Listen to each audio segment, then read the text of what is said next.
on your side. This is WHAS 11 News. Really don't have a lot of stuff going on here. That's why it was kind of startling when it happened. Right now at 7, a community remains on high alert this morning after a police officer was injured in a shootout. The latest on his condition as officers prepare to identify the suspected gunman. Hundreds of parents took action following a threat to schools in the JCPS district. How many students did not make it to the classroom on Friday? More 5-year-olds could soon have a bigger chance at landing a spot in the kindergarten readiness program. How close school officials are to making that a reality. Good morning, Kentuckiana. It's 7 o'clock and 48 degrees out. I'm Michaela McDonald. Taking a live look outside on this Saturday morning. Definitely did not feel like January coming into work this morning. Not at all. And you know, through my career in meteorology, Michaela, I found out there are two different kinds of people. People who like the warm weather and people who like the cold, snowy weather. I'm a warm person. Today is your day then. Yes. Tomorrow, it's those snow enthusiasts and snow lovers out there. Doug Profit, for instance, yes. He's going to have a good time out there tomorrow morning. But it won't last long, the snow, but the cold weather is going to last for quite some time as it kicks in tomorrow. So we've got a big extreme change in temperatures over the next 24 hours. This morning will be mostly dry. I know you see a little green out there, a lot of that not even touching the ground. You might encounter a couple of drops hitting your windshield if you're going to be out and about this morning.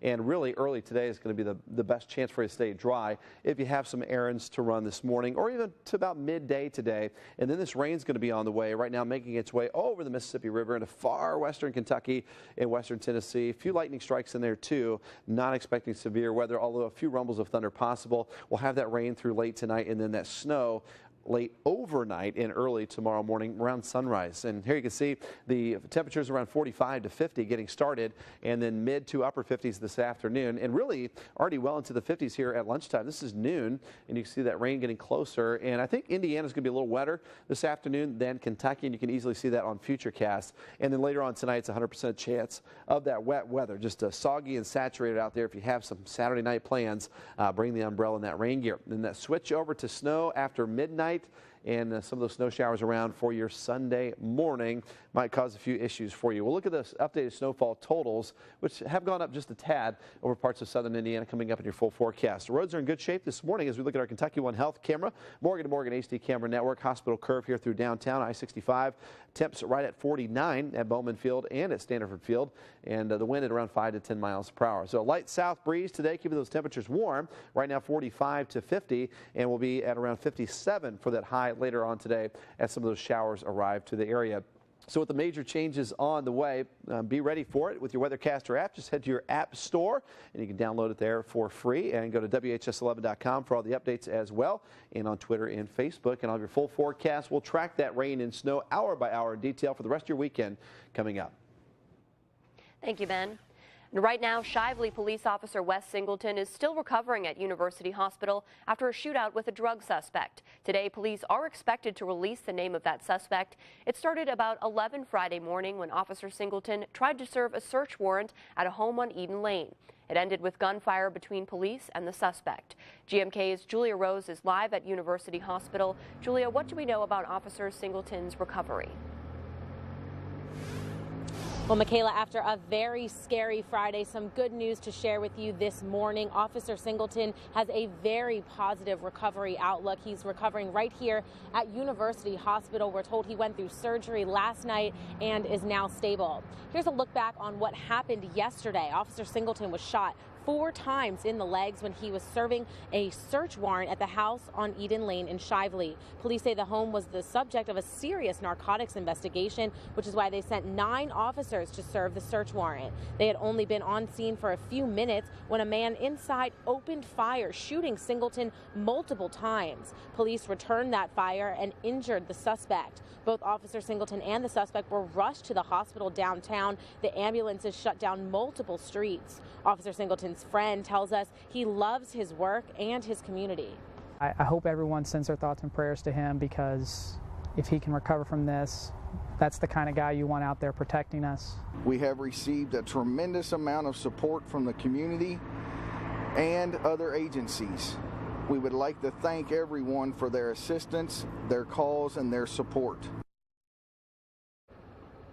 And a little more on Officer Wes Singleton. He's a 6-year veteran of the Shively Police Force. He's 31 years old, married, and has a young child. He's a graduate of PRP High School.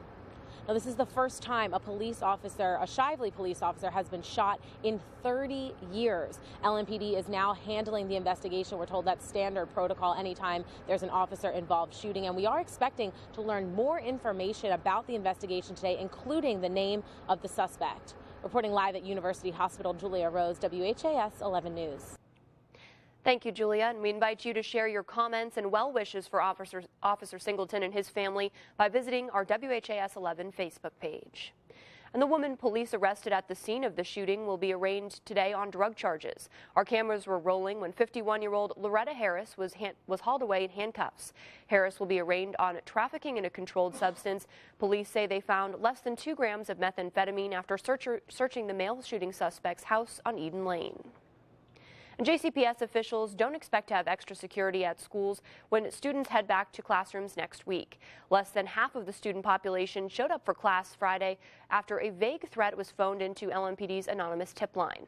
This video, taken by a student at PRP High School, shows the empty hallway in between classes. After that tip came in, school officials announced the district would be operating on heightened security Friday and classes would be on as normal, but it was ultimately parents' decisions whether to send their children to school.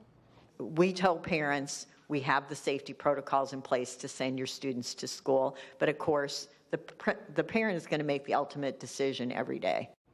JCPS went on level 3 security level as a precaution. That means every entrance was locked and monitored. All outdoor activities were not allowed and time in the hallways was also limited. To put the attendance numbers into perspective, average daily attendance in December was almost 94%. The highest attendance yesterday was at Atherton High School at 74%. The lowest was at Slaughter Elementary at 25%. Jefferson County Catholic schools also saw an increase in the number of absent students. Because it is so close to Louisville, Bullitt County Public Schools also elevated their security status. Sheriff's deputies even showed up at Bullitt County schools. U of L and Bellarmine University were also made aware of this anonymous threat. We are not aware of any incidents as a result of the threat. Good morning, Kentuckiana at 7:07 and 49 degrees out. It took half a year to find him, but El Chapo is now behind bars again, where authorities were able to catch the world's most wanted drug lord. And a Philadelphia officer is recovering this morning after he was shot several times. The reason the suspect says he opened fire on the officer.